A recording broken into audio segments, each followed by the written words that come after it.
Hey guys, it's Tahira, and today I'm doing my December wrap up. The month of December for me was a very busy month because I had finals and I had a lot of family over during winter break, so I didn't get that much of a chance to read a lot, but I did read 3 books, which is not that great for me. But still, 3 is better than 0, so I think I accomplished something. I read a book. But yeah, this is probably going to be a short video, but I'm just going to be talking about the 3 books that I read in the month of December. The first book that I read in the month of December was Arch Enemies by Marissa Meyer. Arch Enemies is the second book to the Renegades trilogy, I think it is.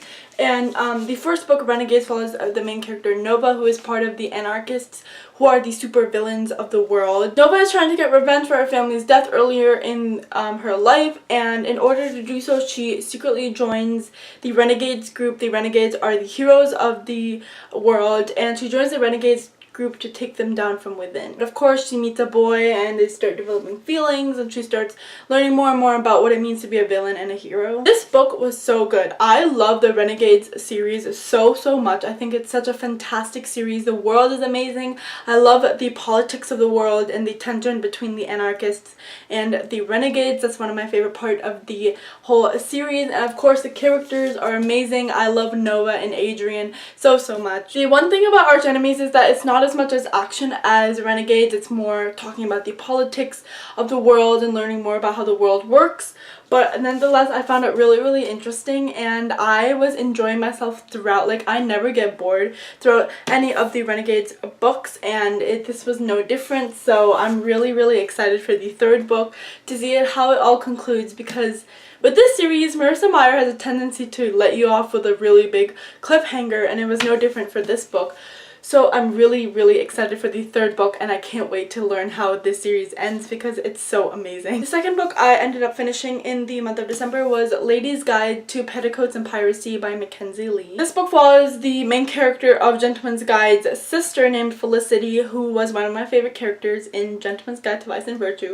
So of course I was really excited to read about her in this book. It follows the story of Felicity as she is living in a world where there are no female doctors, but she's trying her hardest to become one. Of course, she faces a lot of gender discrimination because the whole doctor world during her time was all male, and so a lot of people rejected her, but nonetheless she was trying really hard to get her foot in the door of the world of medicine. But then an opportunity comes up for Felicity where her idol, Dr. Alexander Platt, is looking for research assistants, and she thinks she can be a perfect fit for that role. But the only thing is that our Dr. Alexander Platt is in Germany marrying her estranged ex-best friend named Joanna, and she has to get there, but then a mysterious woman offers to pay for her entire trip if that woman can be disguised as Felicity's maid. It's a really cool road trip. They're on ships, they're pirates, and I've said before that I don't really like pirate stories, but I've also said this is a book that I think does pirate the whole thing really well, in my opinion. I really enjoyed it, and I really enjoyed the story. I loved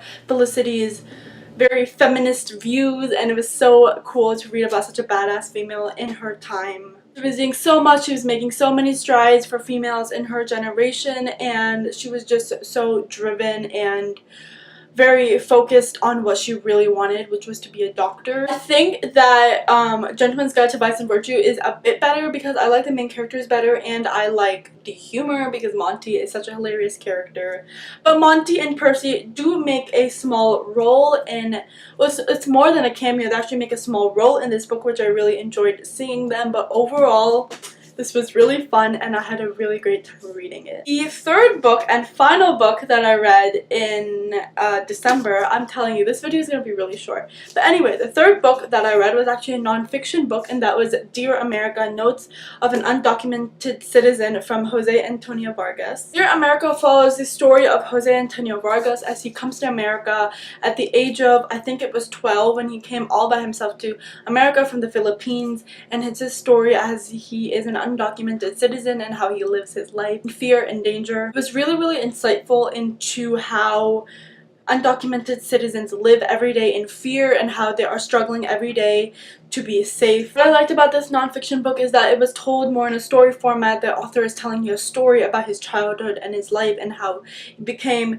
sort of famous. He had a really big career as a journalist for many prominent newspapers, which is really cool to read about how he stepped up and climbed his way to the top. And of course there were some letdowns and ups and downs a lot because he is an undocumented citizen. The only thing that was one of my critique was that the first 2/3 of the book was his story, but then the last third of the book was more going into immigration laws and the like different nitty-gritties of policies regarding immigration, which was it was interesting, but it was at times it was kind of dry to read about. I think I don't read a lot of nonfiction. I think this was a really good experience because it wasn't too much of like dry content. It was something I was interested in, was told in a story format, which I really enjoyed. And the only like the last third of the book was the only one that was a little dry for me, but other than that I really enjoyed it, and I really want to read more nonfiction from now on, told in the same like story format of someone telling you a story of their life, because I think it'd be really interesting. Alright, that is it for my